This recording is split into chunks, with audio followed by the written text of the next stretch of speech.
winning The Voice, I felt like I personally achieved.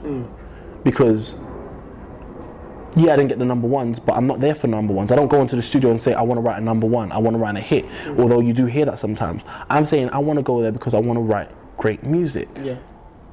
We're going to cut. Did you get that in the cut? He's the 2014 Voice winner. He's released a debut album, self-titled debut album called Jermain Jackman. Yes, you guessed it right. Today, welcome onto the show, Jermain Jackman. What's happening, brother? How are you? I'm good. How's things? Yeah, it's good. The weather's outside is great. Summertime vibe. I know, right? And what better place to be on a great day than Hackney? Yeah. Tell me, what is a day in the life of Jermain Jackman? What does that consist of? So when you wake up in the morning, what's the first thing that you do? So, I like my sleep. Love my sleep. I tend to go bed really, really late, like 4 or 5 in the morning. Yeah. Because for some reason, that's the time where I like to sing. Okay. That's the time where I like to write songs. That's the time where I like to do work for some reason. I feel like I'm a vampire most of the times. But I like my sleep, so I won't get out of bed. It sounds kind of bad, but till about 10, 11-ish, midday, 1, 2 o'clock. You get that rest. I get that rest. Who is Jermain Jackman? For people that don't know, for people that may not watch The Voice, for people that may not have heard your album yet, for people that may not have seen your singles and stuff out, who is Jermain Jackman? So I'm a 22-year-old soul singer from Hackney, East London.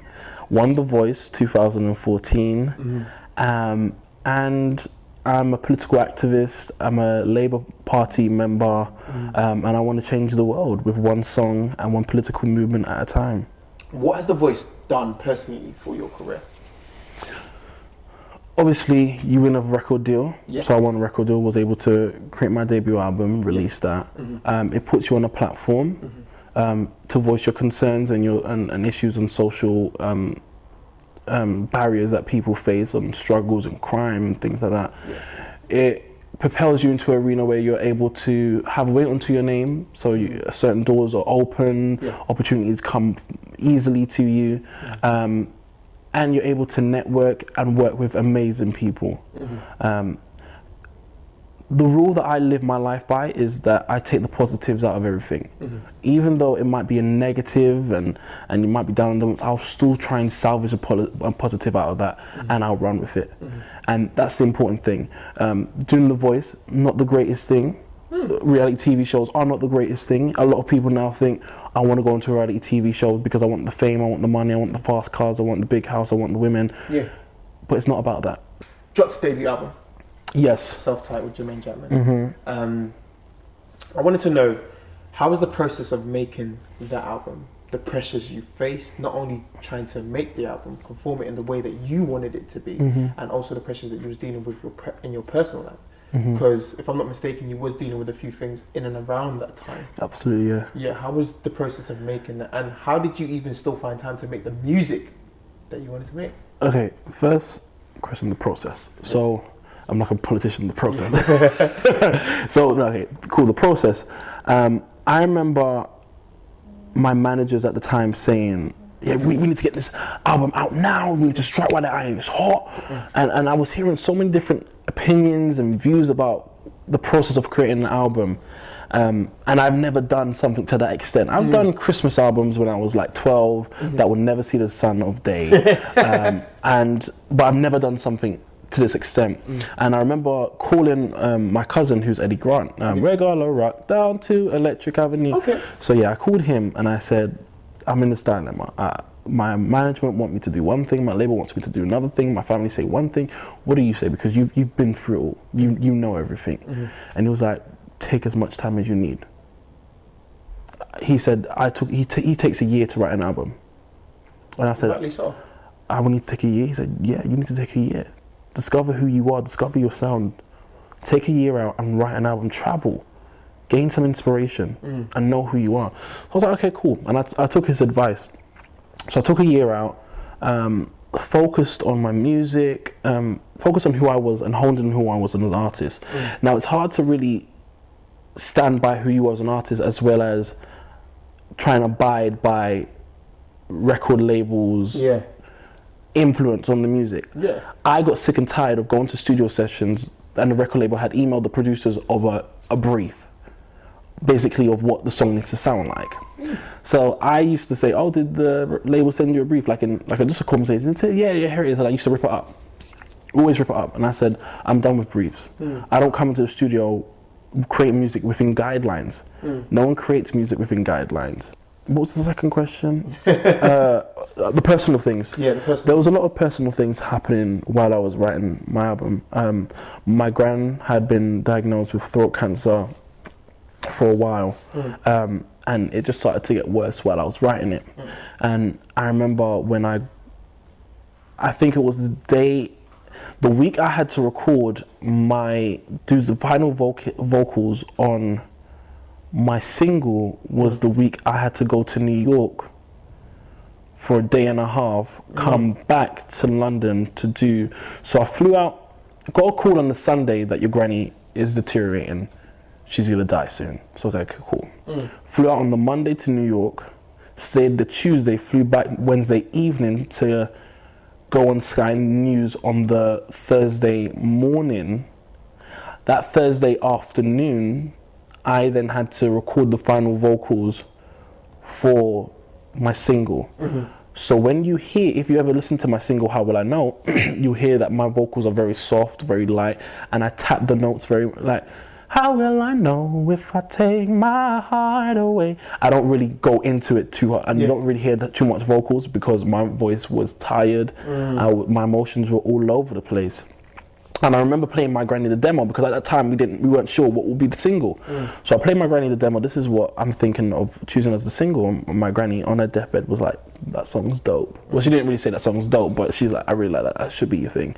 And I dedicated my album to her. So I was all over the place with my emotions. My mum was also diagnosed with MS. So while I was writing the album, one of the songs, Love Speaks Louder Than Words, which is a song in the album, I wrote for her because it's about actions speak louder than words. Not just saying that you love your parents or you love your siblings or you love your relatives or then you want to care for them. Actually show that love, show that affection, show that you actually care, because love speaks louder than the words. Saying I love you is nice, but actually showing someone that you love them is even better. So that's what the song was about, and that's why I wrote it. Does your mum actually listen to your music, and does she give you feedback? All the time. I got a video, I wonder if it's still on my phone. I got a video of her mocking one of my songs. It was heartbreaking. My mum was really harsh like that. I remember coming down, I was like, "Mom, yeah," and she was listening to one of my songs. She's like, "What kind of stupid song is this?" And I said, "Mum, it's a remix." She's like, because she thought I'd sung it the way it was remixed, and I was like, "No, Mum, that's called production, and you just remix it." She's like, and then she's just singing, and I was like, "Okay, Mum, yeah, whatever." But no, my mum listens to my songs over and over. She's got the album in her car over and over. She watches my voice performances over and over and over. Tell us a funny story, a time in your life where it's been such an absolute bliss, and it just made you appreciate life. This has been like the most out of this world moment. It's the Prince Harry story. Okay. So Richard Branson's son was putting on an event. Yeah. He asked me to sing at the event, and I sang. Prince Harry was there. I didn't know he was there at the time. It was loads of people were there. It's at Kensington Roof Gardens. Prince Harry was there, and I was singing, blah blah blah blah. And as the night went on, I like my rum. So I'm drinking rum, and then Candy comes on. Dum dum dum dum dum dum dum. So me and my cousin now, because this is like a black community anthem. Me and my cousin, we go onto the dance floor and we start doing the electric slide. That's such a wedding song, isn't it? I know. Well, you hear it at black birthday parties and everything. So Prince Harry then came up to me, and he was like, "You got an amazing voice, a fantastic voice, but what's this dance?" Because only me and my cousin are doing it. Me and my cousin are the only one in the dance floor doing. He's like, "What's this dance?" So I'm still taken back. I just remember another story. I'm still taken back by the fact that he's even talking to me. So he then says, "Teach me this dance." I said, and then I thought about, the first thing that came into my head was a picture of him looking at this black woman when he was visiting Jamaica.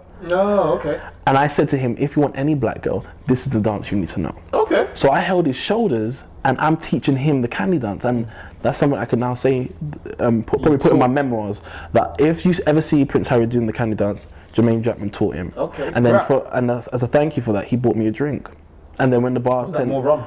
It was more rum. And then when the bartender said, oh, it's so-and-so, he's like, what? And then the barman was like, don't act like you can't afford it. So then he started laughing, I started laughing, and the barman started laughing. So that's a great story. So yeah, we're gonna play the whisper challenge, and what it is, I'm saying some words, and you have to guess the words that I'm saying. Okay. Yeah. And I'll let you know if it's right or wrong. Okay, cool. All right, cool. So put the music song in your ear. First word. Music. No. Do it again. Pussy. No. Why does everyone always speak and I'm saying pussy? Milkshake. Bootang. No. Bootleg. No. Bowl. Milk. Yeah. Protein shake. Protein shake.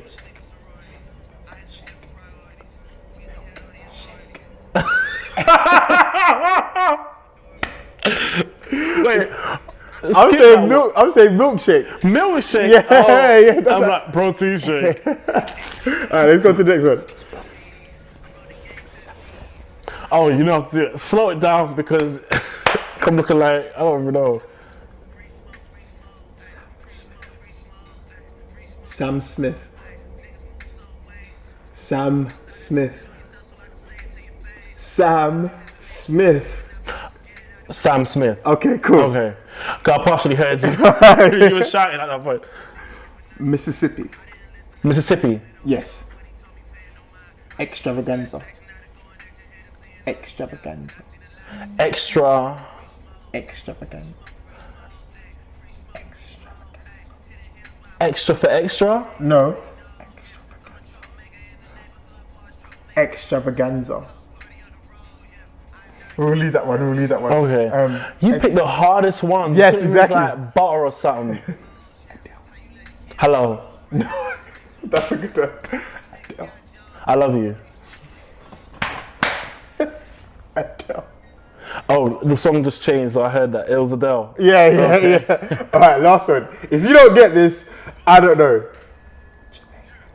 Jermain Jackman. Yeah. I've seen too many people say that. We got to get That was a good one. All right, this wraps up the game for today.